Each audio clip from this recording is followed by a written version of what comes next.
இனிமே கண்ணை மூடிட்டு கடலை எண்ணெய் வாங்கலாம். ஏன்னா மந்த்ரா கடலை எண்ணெய் இதயத்தின் தயாரிப்பு. வறுக்க பொரிக்க ஏன் எல்லா சமையலுக்கும் மந்த்ரா தான். மந்த்ரா கடலை எண்ணெய், அபார ருசி, ஆரோக்கியமான உடல் நலம். இந்தியா வந்துள்ள பின்லாந்து அதிபர் அலெக்சாண்டர் ஸ்டெப் பிரதமர் மோடியை சந்தித்து பேச்சுவார்த்தை நடத்தினார். இருநாட்டு உறவை வலுப்படுத்தும் பல்வேறு அம்சங்கள் குறித்து அவர்கள் விவாதித்தனர். இரு நாடுகள் இடையே பல்வேறு புரிந்துணர்வு ஒப்பந்தங்கள் கையெழுத்தாகின. பின் இருவரும் கூட்டாக பேட்டியளித்தனர்.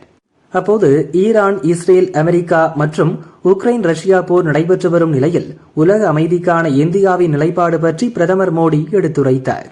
எந்த ஒரு மோதலையும் தீர்க்க சட்டத்தின் ஆட்சி, உரையாடல், ராஜதந்திரம் ஆகிய மூன்றும் அவசியம். இந்தியாவும் பின்லாந்தும் இதில் நம்பிக்கை கொண்டுள்ளன. ராணுவ மோதல்களால் மட்டுமே எந்த பிரச்சனைக்கும் தீர்வு காண முடியாது. அது உக்ரைன் போராக இருந்தாலும் மேற்காசிய போராக இருந்தாலும் மோதல்களை விரைவாக முடிவுக்கு கொண்டு வருவதற்கும் அமைதியை நிலைநாட்டுவதற்கும் நாங்கள் தொடர்ந்து ஆதரவு அளிப்போம்.